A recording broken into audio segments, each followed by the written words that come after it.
میرے پیارے آقا صلی اللہ علیہ وسلم کے پیارے دیوانوں، خوش نصیب انسان وہ ہے جس کے دل کے اندر سکون موجود ہو۔ السلام علیکم ورحمۃ اللہ وبرکاتہ۔ آئیے آج ہم علامہ ذاکر نوری صاحب کو سنتے ہیں کہ خوش نصیب کون ہے۔ دیکھیں ویڈیو آپ، علامہ ذاکر نوری صاحب کی بلاگ۔ جس کے دل کے اندر قرار موجود ہو، جس کے دل کے اندر اطمینان موجود ہو، جس کے دل کے اندر ایمان کی دولت موجود ہو۔ اب آئیے، ایک ہمارا تصور ہے خوش نصیب انسان کے سلسلے میں، اور ایک حضرت فضیل بن عیاض رضی اللہ المولا تبارک و تعالی عنہ نے تصور عطا فرمایا کہ خوش نصیب کون ہے، تاکہ آپ محسوس کر سکیں۔ حضرت فضیل کوئی معمولی آدمی کا نام نہیں ہے، وقت کے عظیم محدث، مسجد نبوی شریف میں درس حدیث دینے والے، اور وقت کے ولی کامل کہ جب وہ اس دنیا سے تشریف لے گئے تو لوگ پکار اٹھے کہ فضیل بن عیاض نہیں گئے، آج اللہ کا خوف اس دنیا سے چلا گیا۔ وہ اتنے عظیم ولی کامل تھے۔ آئیے وہ کیا فرماتے ہیں خوش بخت اور بدبخت کے حوالے سے۔ آج ہمیں دیکھنا ہے ان کے قول کی روشنی کے اندر کہ ہم کون ہیں، ہم خوش بخت ہیں یا نہیں ہیں۔ آئیے میں آپ کو بتاؤں، حضرت فضیل بن عیاض رضی اللہ تعالی عنہ فرماتے ہیں کہ 5 چیزیں بدبختی کی علامت ہیں۔ اگر کوئی شخص ان 5 چیزوں کے اندر گرفتار ہے تو اسے سمجھ لینا چاہیے کہ وہ خوش نصیب نہیں ہے۔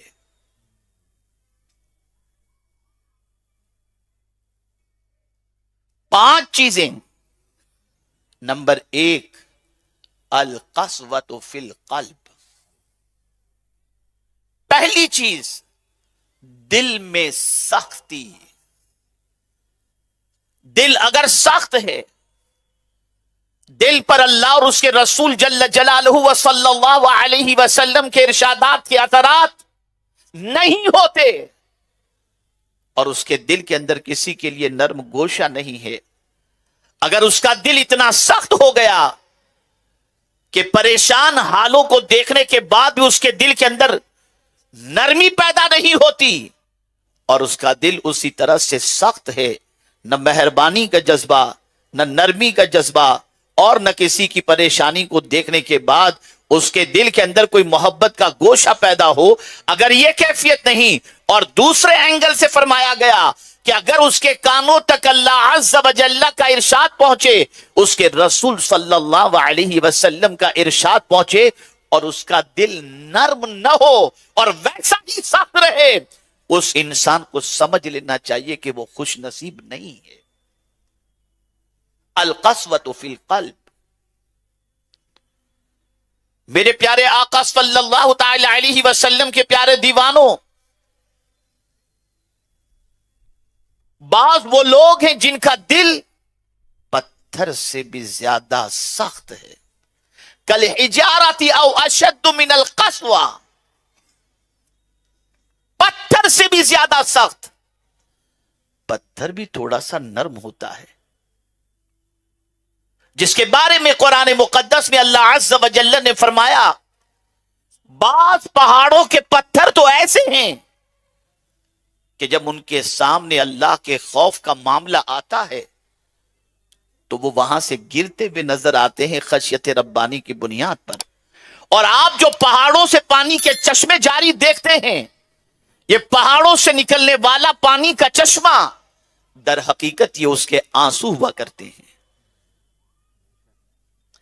اے رسول اعظم صلی اللہ تعالی علیہ وسلم کے پیارے دیوانوں، آج مسلمانوں کی سچویشن یہ ہے کہ ہر جمعہ کو مساجد سے علماء خطاب فرما رہے ہیں، بڑے بڑے جلسوں کے اندر اللہ اور اس کے رسول کے ارشادات ان کی سماعتوں کے حوالے کیے جا رہے ہیں، لیکن جب مسلمانوں کی زندگی کے اندر تبدیلی کے پرسنٹیج کا جائزہ لیتے ہیں تو ہماری عقلیں دنگ رہ جاتی ہیں کہ مسلمانوں کی زندگی کی تبدیلی کا پرسنٹیج 1% بھی شاید کہیں نظر آئے۔ وجہ کیا ہے؟ ان کا دل سخت ہو گیا۔ وجہ کیا ہے؟ ان کا دل قساوت قلب جس کو کہتے ہیں اس کا وہ شکار ہو گیا. لیکن اسلام صرف یہ نہیں ہے کہ مرض بتا دے، بلکہ اسلام مرض کا علاج بھی بتاتا ہے کہ اگر کسی کا دل سخت ہو چکا ہے، اتنا سخت کہ اللہ اور اس کے رسول کی باتوں کے اثرات اس کے دل پر نہیں ہوتے، تو آپ جانتے ہیں، ذرا صحابہ کی سیرت کا مطالعہ کرو، ان کی حیات طیبہ کا مطالعہ کرو تو آپ کو پتا چلے گا جب کبھی کسی صحابی کے دل کے اندر صحابی سختی محسوس کرتے تو بارگاہ رسول صلی اللہ علیہ وسلم میں حاضر آتے اور عرض کرتے، یا رسول اللہ صلی اللہ تعالی علیہ وسلم، ہمارا دل سخت ہو چکا ہے، کوئی نسخہ ہو تو عطا فرمائیں تاکہ دل نرم ہو جائے. پیغمبر رحمت صلی اللہ علیہ وسلم کی بارگاہ میں ایک صحابی حاضر ہوئے اور عرض کرنے لگے، سرکار میرا دل سخت ہو چکا ہے، کوئی علاج بتائیں.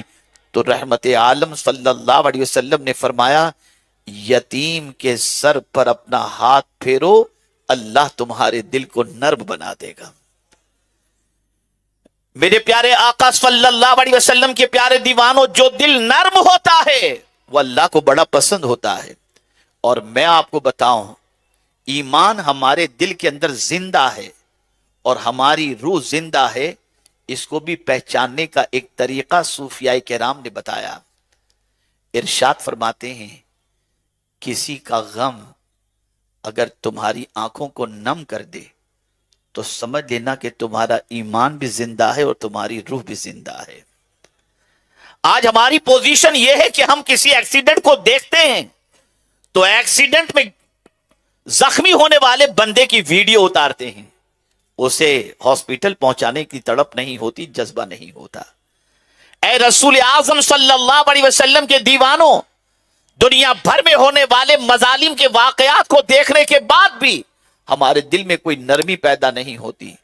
میرے پیارے آقا صلی اللہ علیہ وسلم کے پیارے دیوانوں، اگر ایسا دل ہو جائے تو آپ کو اور ہم کو یہ سمجھ لینا چاہیے کہ ہم خوش نصیب نہیں ہیں. یار کوئی ہو سکے تو بند کروائیے. ایک مرتبہ درود شریف پڑھ لیں، اللہم صلی علی سیدنا.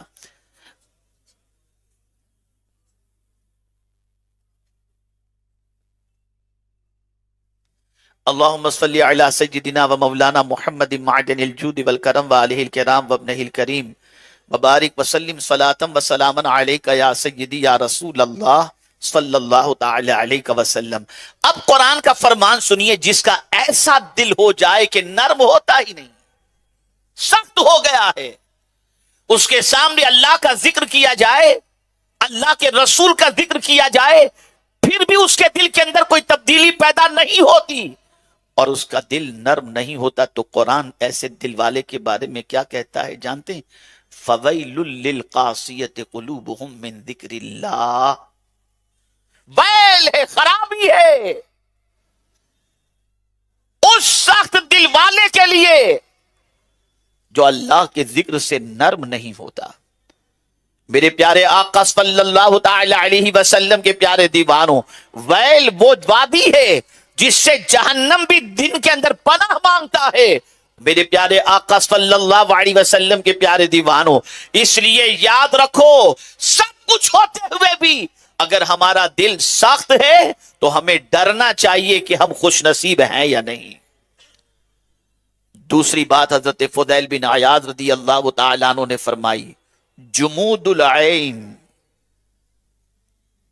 آنکھوں کا خشک ہو جانا، آنکھوں کا خشک ہو جانا، آنسو نکلے ہی نہیں، آنکھ بہنے کو تیار ہی نہ ہو، گریو زاری کا جذبہ ہی نہ ہو، اتنے آنسو خشک ہو چکے ہیں کہ کبھی آنسو اللہ کا خوف، قبر کا عذاب، غموں کے اندر گرفتار انسانوں کو دیکھ کر، موت میت کو دیکھنے کے بعد بھی اور دعا کے موقع پر بھی اگر اس کی آنکھوں سے آنسو نہیں نکلتے، اسے ڈرنا چاہیے کہ وہ خوش نصیب انسان نہیں ہے. میرے پیارے آقا صلی اللہ علیہ وسلم کے پیارے دیوانوں، قرآن کہتا ہے فَلْيَضْحَكُوا قَلِيلًا وَلْيَبْكُوا كَثِيرًا، ہنسو کم اور رو زیادہ. رونا اللہ کو پسند ہے، رونا اللہ کی بارگاہ میں مقبول ہے. کسی بزرگ نے، غالباً یہ حدیث مبارکہ ہے یا کسی بزرگ کا قول میں نہیں جانتا، یاد نہیں آ رہا، لیکن میں آپ کو بتاؤں، فرمایا گیا 3 چیزیں اللہ کی رحمت کو جوش میں لے کر آتی ہیں. 3 چیزیں اللہ کی رحمت کو جوش میں لے کر کے آتی ہیں. پہلی چیز بے قراری. اگر کوئی بندہ بے قرار ہے اور اس بے قراری کے عالم کے اندر اپنے معبود کو جب پکارتا ہے تو پروردگار جل جلالہ کی رحمت جوش میں آ جاتی ہے.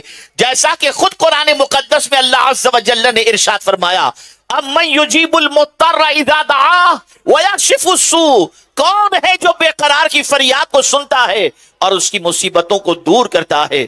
وہ میرا رب ہے، وہ میرا پالنہار حقیقی ہے، وہ میرا معبود برحق ہے. کہ جب کوئی بے قرار اپنے رب کی بارگاہ کے اندر فریاد کرتا ہے تو میرے رب کی رحمت کو جوش آ جاتا ہے، اور اللہ تعالیٰ اس بے قرار کی فریاد کو سننے کے بعد اس پر اپنی رحمتوں کو نچھاور کر دیا کرتا ہے. بے قرار. میرے پیارے آقا صلی اللہ تعالی علیہ وسلم کے پیارے دیوانوں. اور دوسرا کون؟ تو فرمایا آہو زاری کرنے والا. اگر کوئی شخص اللہ کی بارگاہ میں گڑ گڑائے، اللہ عز و جل کی بارگاہ میں آنسوؤں کا نذرانہ پیش کرے، تو میرے کریم کو اس آنسوؤں کا نذرانہ پیش کرنے والے سے اتنا پیار ہو جاتا ہے کہ اللہ اپنی رحمت کو اس پر نچھاور کر دیا کرتا ہے. اے رسول اعظم صلی اللہ تعالی علیہ وسلم کے دیوانوں، یہی وجہ ہے کہ صحابہ کرام علیہم الرضوان کی حیات طیبہ اٹھا کر دیکھیں. سیدنا فاروق اعظم رضی اللہ المولا تبارک و تعالی عنہ اتنا روتے تھے کہ آپ کی آنکھ کے قریب 2 اتنے بڑے بڑے نشانات ہو چکے تھے، اس طریقے کے کہ آنسوؤں کی وجہ سے وہاں پر وہ نشانات تھے. اتنا فاروق اعظم رضی اللہ تعالیٰ عنہ رویا کرتے. رسول گرامی وقار صلی اللہ علیہ وسلم صحابہ کے قریب سے گزرے، دیکھا صحابہ ہنس رہے ہیں. سرکار صلی اللہ تعالی علیہ وسلم نے اپنی ناراضگی کا اظہار فرمایا، وہ وقت ہنسنے کا نہیں تھا اور وہ ہنس رہے تھے.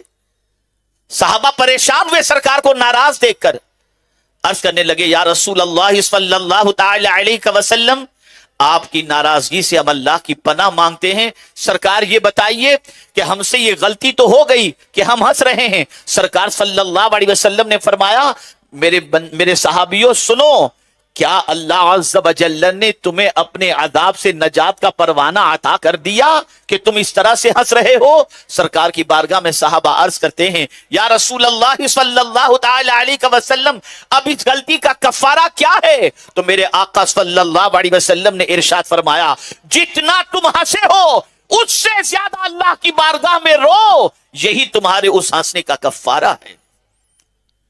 میرے پیارے آقا صلی اللہ علیہ وسلم کے پیارے دیوانوں میں مکری نائٹ چل رہی ہے. آدمی کہے میں زندگی گزار رہا ہے، ابھی قبر کے مرحلے سے نہیں گزرے، موت اور سکرات کے عالم سے نہیں گزرے، اور یہ ساری سختیاں جب کسی کی نگاہوں کے سامنے ہوں اور کسی کی زندگی میں پیش آنے والی ہوں، اسے گانے غزلیں اور برائیاں اور کہے سے کیا سروکار. اے رسول اعظم صلی اللہ علیہ وسلم کے دیوانوں، بہت سارے لوگ یہ کہتے ہیں میں تو یار بہت پتھر دل آدمی ہوں، کتنا ہی بڑا معاملہ ہو جائے نا اپنی آنکھ سے آنسو نہیں نکلتے. نادان تو پتھر دل واقعی ہے، لیکن یہ بھی تو سن لے تو خوش نصیب نہیں ہے. خوش نصیب تو وہ ہوتا ہے جب اللہ عز و جل کا کوئی خوف والا، اللہ عز و جل کی کوئی خوف والی بات سنے یا عذاب قبر کی بات سنے تو اس کی آنکھوں سے آنسو نکل جائے. اور سن لو رسول اعظم صلی اللہ علیہ وسلم نے ارشاد فرمایا خوف خدا سے اگر کسی کی آنکھ سے آنسو نکلے، وہ آنسو جسم کے جس حصے پر پہنچیں گے ان حصے کو جہنم کی آگ نہیں جلا سکتی. جمود العین یہ بدبختی کی علامت ہے. اسی لیے سرکار نے فرمایا رویا کرو، رویا کرو، رونا نہ آئے تو رونے والے جیسی شکل بنا لیا کرو. کتنا دل سخت ہو چکا مسلمانوں کا کہ قبرستان میں بھی جا کر کے کہہ لگاتے ہیں. کتنا دل سخت ہو چکا مسلمانوں کا کہ قبرستان میں جا کر بھی کاروبار کی باتیں کرتے ہیں. حیرت ہے. اپنے آپ کو ہزارہا چیزوں کے ملنے کے بعد خوش نصیب سمجھنے والوں، اگر تمہاری آنکھوں میں آنسو نہیں آتے تو ڈرو کہ خوش نصیبوں میں تمہارا شمار نہیں ہے. تیسری چیز حضرت فضیل بن عیاض رضی اللہ تعالی عنہ نے فرمائی، قلت الحیا، حیا کا کم ہو جانا. اگر کسی کے اندر حیا کی کمی ہو گئی اور وہ انسان بے حیا ہو گیا تو آپ سمجھ لیجئے کہ وہ خوش نصیب نہیں ہے، وہ بدبخت ہے، وہ شقی ہے. آج آپ دیکھیں بے حیائی کا فروغ، بڑی تیزی کے ساتھ بے حیائی کو پروموٹ کیا جاتا ہے. میں ان نوجوانوں سے کہوں گا جو شادی شدہ ہیں، میں غیر شادی شدہ کی بات نہیں کر رہا، وہ اگر یہ کام کرتے ہیں تو عذاب بالائے عذاب. لیکن اگر شادی شدہ ہیں اور اپنی بیویوں کو بائک پر لے کر کے راستے میں نکلتے ہیں اور اس طریقے سے اس کو اپنے ساتھ بٹھاتے ہیں اور اس انداز سے بٹھاتے ہیں جس سے خاص طور پر بے حیائی چھلکتی نظر آتی ہو، اسے سمجھ لینا چاہیے کہ اگر اس کے اندر حیا کی کمی واقع ہو گئی